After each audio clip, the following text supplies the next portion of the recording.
Hello friends, welcome back to the channel. This is Divya Agarwal. So friends, आज हम एकदम बिल्कुल सीक्वेंस से सीखने वाले हैं कि कैसे ऑर्गेनिक केमिस्ट्री को मास्टर करना है। मतलब what should be the sequence to follow organic chemistry, ताकि आप इसमें मास्टरी कर सको, मैक्सिमम क्वेश्चंस को इसके आप सही कर सको, राइट? तो चाहे आप जेई के स्टूडेंट हो या नीट के स्टूडेंट हो या जैम, सीएसआईआर, नेट या फिर आप गेट के स्टूडेंट हो, does not make any difference. किसी भी लेवल के आप स्टूडेंट हो, सबसे पहले जो ऑर्गेनिक केमिस्ट्री को स्टडी करने का जो पैटर्न है, जो फंडामेंटल्स है, वो सबके सेम है, राइट? मतलब आप चाहे जेई नीट के प्रिपरेशन कर रहे हो या फिर जैम बीटी या डीयू बीएचयू या फिर सीएसआई या नेट या गेट, सबका जो इनिशियल पैटर्न होगा वो सबका सेम होगा। तो सबसे पहले गाइस हम ऑर्गेनिक केमिस्ट्री में स्टार्ट करते हैं पढ़ना जीओसी को, that is general organic chemistry. This is the basics, that is the fundamental.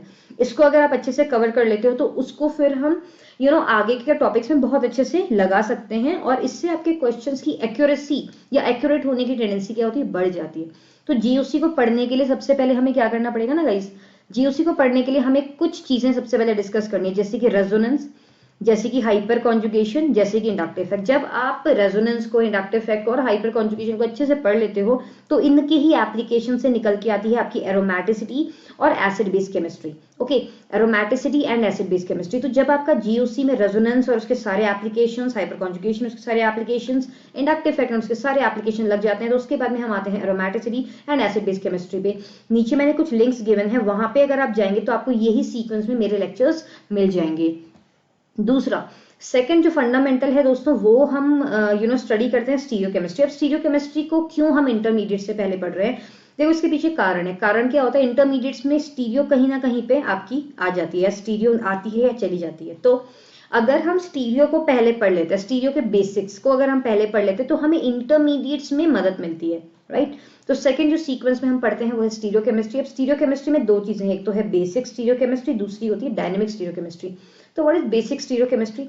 Basic stereo chemistry का मतलब हो गया कॉन्फिगरेशन निकालना, कॉन्फर्मेशंस, है ना, कैरालिटी, एकैरालिटी, टोपोसिटी वगैरह। तो ये सब चीजें हमारी स्टीरियो केमिस्ट्री की बेसिक्स में आ गई, जहां पे हम इंट्रोडक्टरी स्टीरियो पढ़ रहे हैं। फिर अब इस स्टीरियो का जो एप्लीकेशन होता है, जैसे कि कॉन्फर्मेशंस है, बोर्ड कॉन्फर्मेशन है, चेयर कॉन्फर्मेशन। अब इसमें जब कोई कंपाउंड कोई मतलब ग्रुप लग जाता है और फिर उसमें रिएक्शन होने लगती है, तो उस वक्त उस वक्त प्रोडक्ट प्रेफरेंशियली कौन सा बनेगा। जैसे कि फॉर एग्जांपल इस तरह से मैंने एक साइक्लोहेक्सेन बनाया और यहाँ पे मैंने OH लगाया और यहाँ पे मैंने H और समथिंग, यहाँ पे हैलोजन या समथिंग लगाया। तो उसके बाद में हमने इसको बेस वगैरह दिया और फिर आपसे पूछा कि बताओ अब रिएक्शन क्या होगी। तो इसमें ना, अगर आपने ऐसे लिखा हुआ है और यहाँ पे स्टीरियो गिवन है, तो आप इसको जब तक कन्वर्ट नहीं करोगे, जब तक आप इसको कन्वर्ट नहीं करोगे इसकी कॉन्फर्मेशन में, तब तक इसका प्रोडक्ट को आप एक्यूरेसी से नहीं बता सकते। तो इसलिए हम क्या करेंगे, उसको हम क्या बोलते हैं, एप्लीकेशन और स्टीरियो केमिस्ट्री को हम क्या बोलते हैं, डायनेमिक, जहां पे स्टीरियो क्या चेंज होती रहती है, साथ में फ्लक्चुअलिटी को भी इसमें इंक्लूड करते हैं। तो स्टीरियो के बेसिक्स को अगर आप कर लोगे तो आपके लिए फायदा होगा।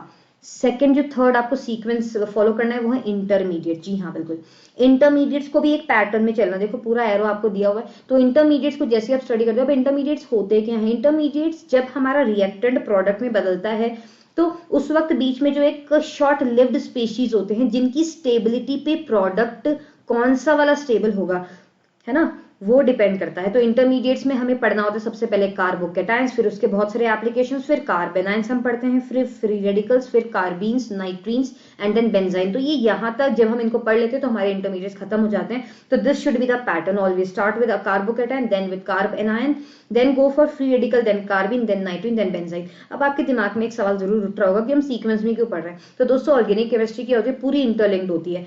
अगर आप इट इज, जैसे आपने कोई कभी गेम खेला होगा या कोई भी चीज जिसमें स्टेजेस होती हैं, तो जब तक आप फर्स्ट स्टेज को पार नहीं करते ना, आप सेकंड स्टेज पे जंप करोगे, आपका कहीं ना कहीं आप अटकोगे। जैसे फिजिकल केमिस्ट्री है तो उसमें इंटर रिलेशन नहीं है। इनऑर्गेनिक केमिस्ट्री, यहाँ अगर पीरियोडिक टेबल आपको आता है तो फिर आपको इंटर रिलेशन फाइंड करने की पीरियोडिक टेबल मतलब इनऑर्गेनिक केमिस्ट्री में जरूरत नहीं होती है। बट ऑर्गेनिक में अगर आपको जीओसी नहीं आता, अगर आपको इंटरमीडिएट्स नहीं आते, अगर आपको स्टीरियो नहीं आती, तो बट ऑब्वियस रिएक्शन मैकेनिज्म में अटकोगे, बट ऑब्वियस नेम रिएक्शन में अटकोगे, बट ऑब्वियस पेरिसाइक्लिक में तो पूरा ही अटक जाओगे, बिकॉज पेरिसाइक्लिक में तो ये सब कुछ को कनेक्ट करके ही हम पढ़ते हैं। ठीक है, तो ऑर्गेनिक का मतलब ही होता है सीक्वेंस।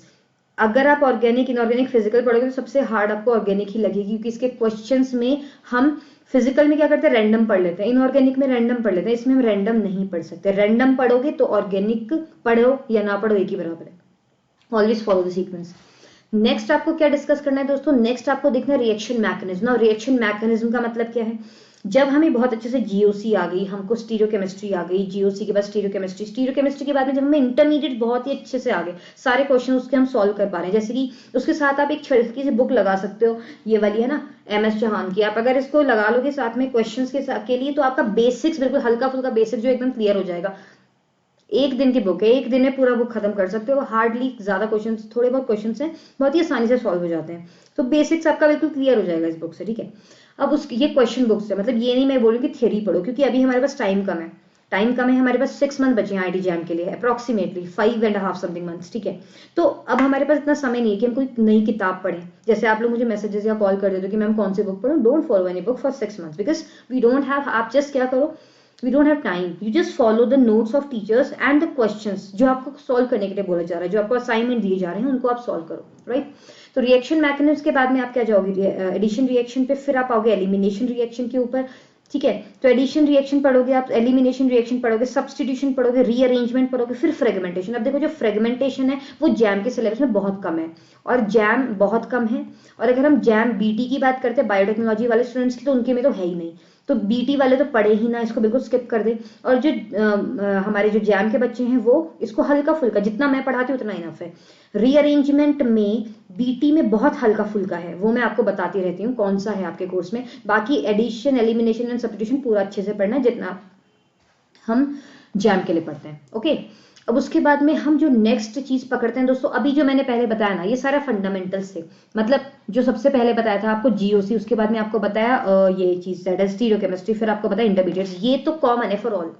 पर जब हम आते हैं रिएक्शन मैकेनिज्म पे, तो देखो यहाँ पे डिवीजन होने लग गया कि गेट के लिए ये है, जैम के लिए ये है, एक्सेट्रा एक्सेट्रा। तो यहाँ पे इसको हम बोलते हैं थोड़े से कोर टॉपिक्स है, मतलब थोड़ा सा डिटेल में आएंगे, जिसमें आपने अगर शुरुआती पार्ट पढ़ लिया तो इसको करने में आपको ना दिक्कतें नहीं आएंगी। वरना अगर मैं बोलूंगी this is Saytzeff rule, this is Markovnikov's rule, and यहाँ पे ये यूज हो रहा है, तो it should be understood that हाँ मैंने पीछे आपको कार्ब कैटायन की स्टेबिलिटी का बता दिया है, उसमें मैंने अल्फा हाइड्रोजन काउंट करके एक्सप्लेन कर दिया है। तो आपको यहाँ पे मुझसे सवाल नहीं आपको पूछना है कि मैम रिएक्शन मैकेनिज्म में ये कार्ब कैटायन क्यों स्टेबल है, बिकॉज मैं पीछे पढ़ा चुकी हूँ। अगर पीछे वाला नहीं पढ़ा तो यहाँ पे आप अटकोगे, 100% श्योरिटी है, राइट।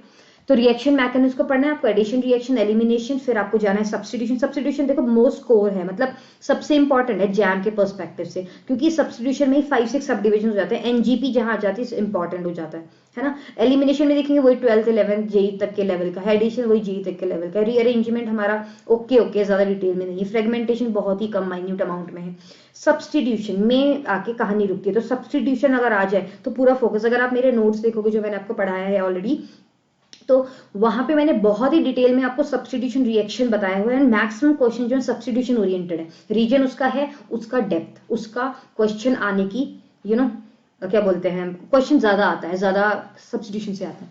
आगे चलते हैं नेम रिएक्शन पे, ठीक है। तो नेम रिएक्शन में दोस्तों बहुत तरह के नेम रिएक्शन है, पर आपको लगता होगा नेम रिएक्शन क्या रट लेंगे हम, पहले पढ़ लेते हैं, नहीं ऐसा नहीं होता बेटा। अगर हम नेम रिएक्शन की बात कर रहे हैं तो नेम रिएक्शन के जो पीछे हमने चीजें बताई हैं, जैसे कि रिएक्शन मैकेनिज्म हमने लिए, इंटरमीडिएट्स लिए, तो रिएक्शन मैकेनिज्म और इंटरमीडिएट्स इन दोनों को जब हम एक साथ कनेक्ट करेंगे तो कहीं ना कहीं पे आपका कोई नेम रिएक्शन बनता होगा। नेम रिएक्शन का मतलब क्या है, किसी साइंटिस्ट ने अपने नाम पे कोई केमिकल रिएक्शन जिसमें एक पर्टिकुलर रिएजेंट यूज किया, एक पर्टिकुलर मैकेनिज्म यूज करी और बता दिया कि भाई ये है। जैसे कि मेटल के ऊपर अगर मैं बात करती हूँ, सोडियम लिया मैंने और एथेनॉल ले लिया, ठीक है। साइंटिस्ट बर्क ने इस चीज को डिस्कस किया, तो उसका नाम हमने रखा है बर्क रिडक्शन या बर्क रिएक्शन, तो that is a name reaction, समझ पा रहे हो। उसके बाद में अगर मैं आपको कोई नेम रिएक्शन बता दूं, जैसे कि एल्डोल कंडेंसेशन, तो एल्डिहाइड ओल एल्कोहल, तो एल्डिहाइड और एल्कोहल को मिला के जो कंडेंसेशन वगैरह हुई उसकी वजह से एल्डोल कंडेंसेशन आ गया, तो वो एक नेम रिएक्शन हो गया। तो हमारे जो नेम रिएक्शंस होते हैं कुछ 4 तरह के बेसिकली, जो हमारे कोर्स में बहुत डेप्थ में, जैसे कि कार्बोनाइल बेस्ड वही कार्बोनिल से रिलेटेड हो गए हमारे एल्डोल कंडेंसेशन, कैनिजर और रेफोमैट्स का एंड मेनी मोर। फिर हमारे रिएजेंट बेस्ड नेम रिएक्शन, जैसे कि मैंने बताया बर्क रिडक्शन, जैसे कि ओपन-योर ऑक्सीडेशन है ना, Meerwein Ponndorf Verley reduction reaction, again reagent based है। फिर हमारे फ्रेगमेंटेशन एशन मोजर रिएक्शन, ठीक है। रीअरेंजमेंट रिएक्शन, रीअरेंजमेंट में क्या है, कर्टियस, श्मिट, है ना, फिर हमारे क्या आ सकते हैं, और भी बहुत तरह के हैं फ्री रीअरेंजमेंट रिएक्शन। तो बेसिकली है क्या कि जो हमने मैकेनिज्म में पढ़ लिया वो चीज को हम यहाँ नेम रिएक्शन में इंक्लूड कर लेते हैं, बस वहां पे स्पेसिफिक नाम याद रखने पड़ते हैं। तो आपको ये डिफिकल्ट लगता है, ये डिफिकल्ट नहीं है, आपको इसके बाद यहाँ पे आना है। पीछे आपने रिएक्शन मैकेनिज्म पढ़ा, आप नेम रिएक्शन पे आ जाओ। अब आप पढ़ो सबसे इंपॉर्टेंट चीज, दैट इज रिएजेंट्स। जैसे ही आप रिएजेंट पे आते हो दोस्तों, वैसे नेम रिएक्शन में काफी हद तक नेम रिएजेंट्स का आपका हल्का हल्का सा हो जाएगा, क्लियरिटी आ जाएगी। बट जब आप रिएजेंट को पढ़ोगे तो हमें 3 सीक्वेंस में पढ़ना है, reduction reagents, organometallic reagents and oxidation reagent. जब हम रिडक्शन रिएजेंट्स पढ़ लेते हैं उसके बाद में हम पढ़ेंगे ऑक्सीडेशन रिएजेंट्स, फिर हम पढ़ते हैं ऑर्गेनोमेटालिक। सबसे ज्यादा इंपॉर्टेंट अगर मैं कहूँ तो ऑर्गेनोमेटालिक से क्वेश्चन मैक्सिमम जैम में पूछे जाते हैं, ठीक है। जैम के लिए मैं स्पेसिफिकली ये वीडियो है, इसलिए मैं जैम और जैम बीटी पे फोकस कर रही हूँ, या डीयू बीएचयू पे, एमएससी एंट्रेंसेस पे मैं फोकस कर रही हूँ फिलहाल के लिए, ओके। बाकी सीक्वेंस सबके लिए एक ही है। उसके बाद हम आ जाएंगे पीसीआर पे। पीसीआर पे क्यों आएंगे लास्ट में, क्योंकि हमने वो सारा पढ़ लिया जो पीसीआर में लगता है। पीसीआर में नेम रिएक्शन लगती है, आपने देखा होगा, क्लिक रिएक्शन इसमें लग जाती है ना, 2,4 साइक्लो एडिशन रिएक्शन है, साथ में कहीं पे कोई रिएजेंट दे देते हैं तो रिएजेंट भी लगती है, स्टीरियोकेमिस्ट्री भी लगती है, नेम रिएक्शन भी लगती है। तो जब सब चीजें एक साथ लगती हैं तो हमें इसको लास्ट में पढ़ना होता है। अगर आपको शुरुआत का सब कुछ आता है तो पीसीआर आपके लिए with in a second solve हो जाएगी। और पीसीआर अभी जैम में तो मैं ये नहीं कहूंगी कि बहुत ज्यादा आते हैं, बहुत ज्यादा नहीं आते, 1 क्वेश्चन मिनिमम आता है और 2 क्वेश्चन मैक्सिमम आते हैं, उससे ऊपर नहीं आता है। बट पीसीआर की अगर हम देखेंगे तो गेट नेट में बहुत ज्यादा भर भर के आता है और ये इतना ईजी होता है कि आप बहुत ही कम एफर्ट्स में मैक्सिमम क्वेश्चन इसके करेक्ट कर सकते हो। मैंने तो पूरा शॉर्टकट से पढ़ाया हुआ है आपको सारे नोट्स आपके पास अवेलेबल होंगे, उसको अच्छे से पढ़ लो, ठीक है। तो पीसीआर में कैसे पढ़ना है, इलेक्ट्रोसाइक्लिक रिएक्शन से साइक्लो एडिशन पढ़ने हैं आपको, फिर हमारे सिग्माट्रोपिक रिएक्शन, तो फिर ग्रुप ट्रांसफर रिएक्शन होती है जैसे कि ईन रिएक्शन वगैरह। तो बस ये पीसीआर पढ़ लो। तो जब हमने ये सब पढ़ लिया हमारी ऑर्गेनिक खत्म हो गई। अब हमारे पास जो चीज बची है दोस्तों, अब बचे छोटे मोटे टॉपिक जो कि कुछ इंटर रिलेटेड, जैसे कि फोटोकेमिस्ट्री। तो फोटोकेमिस्ट्री का छोटा सा टॉपिक है, हल्का सा हमारे कोर्स में, उसको हम हल्के से पढ़ लेंगे। उसके बाद में क्या आता है हमारा बायोमोलिक्यूल्स। तो बायोमोलिक्यूल्स भी क्या है, बिल्कुल भी कोई रिलेशन नहीं, पीछे जो भी पढ़ा रिएक्शन मैकेनिज्म, नेम रिएक्शन, किसी में कोई कनेक्शन नहीं, बायोमोलिक्यूल जैसा पढ़ना है पढ़ो। उसके बाद क्या आता है हमारा, उसके बाद आ जाते हैं हमारे नेचुरल प्रोडक्ट। अब नेचुरल प्रोडक्ट्स में क्या है, बहुत कुछ है, स्टेरॉइड्स एंड वगैरह वगैरह। तो ये जितने भी हमारे नेचुरल प्रोडक्ट हैं इनका कोई पीछे वाले कॉन्सेप्ट से कोई रिलेशन नहीं है। उसके बाद हमारी आ जाती है स्टीरियोकेमिस्ट्री, स्पेक्ट्रोस्कोपी। या स्पेक्ट्रोस्कोपी में क्या है हमारे कोर्स में, यूवी है, आईआर है और एनएमआर है। सबसे ज्यादा जो इंपॉर्टेंट है वो एनएमआर है।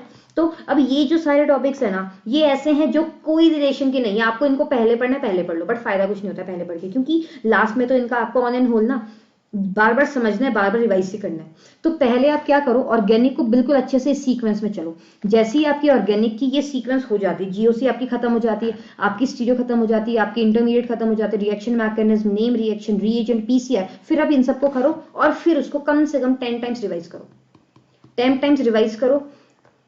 हर संडे को चैंपियनशिप का टेस्ट होता है अनअकैडमी पे, आपको पता ही, फ्री ऑफ कॉस्ट, वहां उसको ज्वाइन करो। रोजाना जो मैं असाइनमेंट देती हूँ उनको आप प्रैक्टिस करो, जितने भी क्विजेस आपके होते हैं उनको अटेंड करो, आपका खुद ब खुद ही प्रैक्टिस हो जाएगा और क्वेश्चन को बहुत ही अच्छे से सॉल्व करो, ठीक है। चलो, अगर चैनल पे फर्स्ट टाइम आए हो और वीडियो को पहली बार देख रहे हो तो लाइक, सब्सक्राइब एंड शेयर जरूर करना। दोबारा मिलूंगी आपसे ऐसे कुछ इन्फॉर्मेटिव वीडियोस के साथ में, और याद रखना आज रात को 9 बजे हमारी क्लास है इंटरमीडिएट्स के ऊपर, ठीक है। चलो, thank you so much for being with me, take care, bye bye, stay blessed.